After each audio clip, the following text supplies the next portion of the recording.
Hello everyone and welcome back to another Star Wars figure review.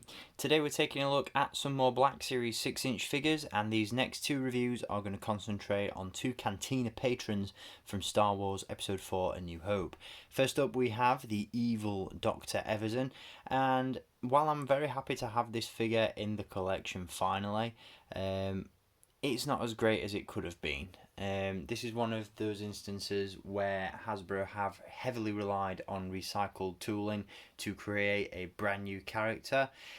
It fits the bill. I can't say that I hate this figure because it's not bad, but new tooling certainly would have benefited it somewhat. There are a couple of issues that I do have with regards to the overall sculpt, but for the most part it's a decent figure. It is one that I waited out on for quite some time.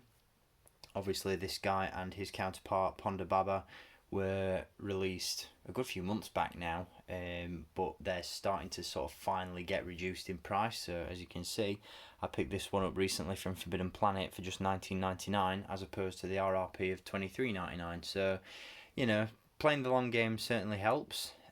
Certainly was worth the wait, because I would have hated to have paid full price for what is essentially a kit bashed figure. The same can be applied for Ponda Baba as well, and we'll talk about that in a future review. The parts that have been recycled, I wasn't initially aware that they were, so I guess I can't critique it too much in that respect.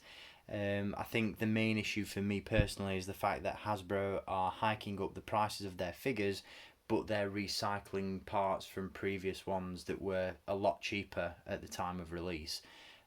So that's the real bugbear there. As an action figure, Dr. Evazan is really cool there. Again, wouldn't necessarily recommend paying full RRP for this one unless you really want to get him in the collection and you're the world's biggest Dr. Evazan fan. But to fill up the A New Hope shelf, to fill up the Cantina, and to finally get more aliens in the collection is always good. So in that respect, I would recommend this figure to a degree.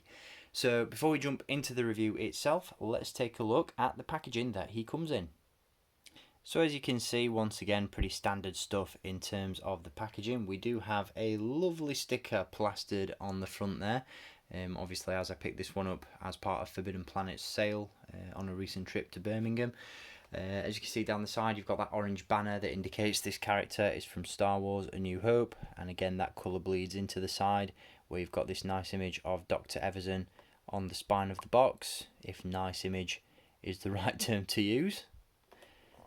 On the back you've got that image once again accompanied by a brief description of the character, and you'll see that this figure is number 3 in the A New Hope lineup of Black Series figures.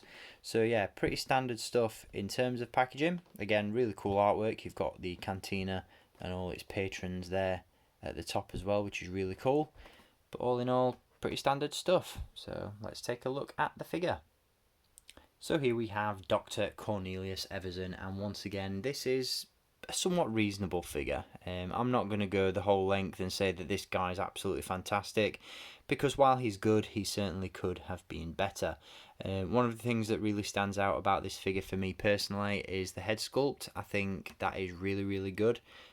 Definitely really well sculpted, really nicely painted, and just as grotesque as the character's likeness in the movie. Really cool looking alien. I'm assuming he's an alien. He could just be a mangled human, but who knows.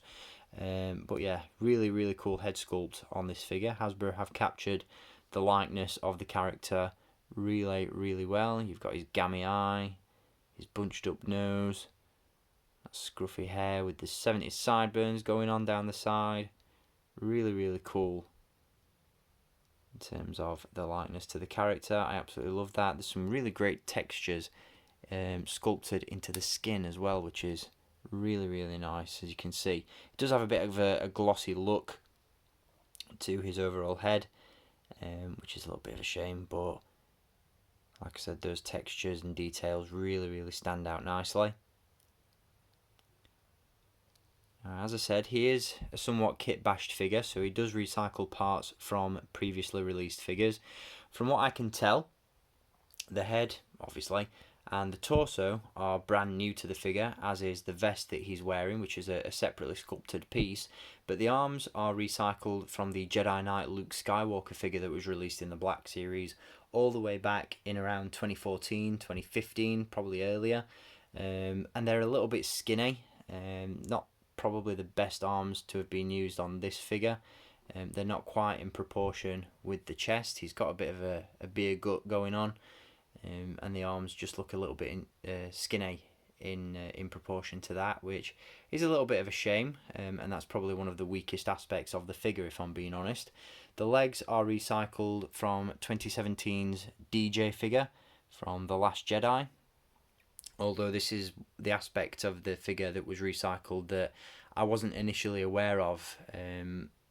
Unless you pay ridiculous amounts of attention to each and every figure that you purchase, you're not going to know when these parts have been recycled, and this was certainly an example of that. I don't see any issue with that personally. Like I said, it's less of an accuracy issue for me and more of a cost issue, in the sense that Hasbro are going back and recycling parts from figures they already have, and just adding a bit of new tooling but really upping the cost, which just seems a little bit nonsensical to me. But it is what it is. Like I said in my last review on Republic Commando Boss, I'd much rather have these figures and these characters in the Black Series line and have them as kit bashed figures than not have them at all. And this is probably one of those examples of that. But it does look the part, as you can see. He certainly looks like the character that we see on screen. In addition to the head sculpt, one of the things that I really like about this figure as well is the amount of weathering and depth that's been added to the vest that he's wearing. Again, like with the head sculpt, you've got some really nice textures sculpted into the vest, and the paint applications are really, really nice as well. You've got all this dirt around the edges, really nice amounts of shading going on there, which look really, really cool. Around the back there, you've got the belts and pouches attached to the belt. And all in all, he does look really, really good. So I can't, again, say too many bad things about this one. Now, in terms of accessories, he does only come with the one, and really that's all he needed to. And that's the blaster pistol, which I am pretty sure we've seen before, although which figure we've seen that with, I couldn't quite tell you off the top of my head. I want to say the Imperial Death Trooper from Rogue One, but I may be mistaken. I know the blasters are very, very similar, but there may be some differences there which I'm just not 100% aware of. But still a nice accessory to be included nonetheless, and obviously that can be stored away in the holster on Dr. Evazan's belt, which is always good. I suppose in terms of accessories, the only other thing that he could have come with, and probably should have come with, is a beverage, or a drinks container or something, so that you could display him at the cantina bar with his drink in hand. This figure, along with Ponda Baba, was originally released as part of what I believe was a San Diego Comic Con exclusive 3-pack, alongside Obi-Wan Kenobi and some Cantina Bar pieces. That came in a throwback box that was reminiscent of the Power of the Force Cantina Showdown set that was released back in the 90s, and there may have been some drinks included with that one, although I never picked that one up, so I couldn't tell you off the top of my head. But it would have been nice to have seen a drink included with this figure, since he is a Cantina patron, but it's not a major issue, and it's something I'm willing to overlook. Now, in terms of articulation, he is packed to the brim once again. We do have a ball joint at the head, and like with most figures these days, we do get a ball joint at the base of the neck and in the bottom of the in the base of the skull and in the bottom of the neck. So there's some nice fluid range of movement there. We do have hinges at the shoulders. There are no butterfly joints, unfortunately, since those arms are recycled from a much older figure. There's a ball joint at the torso, as you can see, although the vest that lays over the top of the torso itself does slightly hinder that articulation. The belt, I believe, is secured to the lower part of the torso, which essentially makes it difficult to move the figure around, but it is there if you really want to go to the effort of trying to pose this figure in a different way. He features ball hinges, or ball joints by the looks of things, at the hips, and we also have swivel cuts at the upper thigh.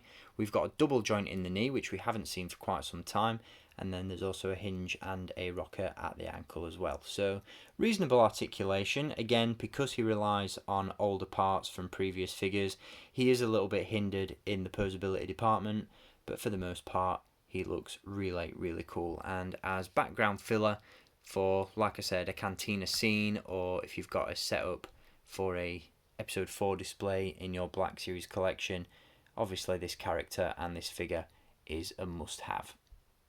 So there we go, that concludes my review on Dr. Cornelius Evazan from Star Wars The Black Series.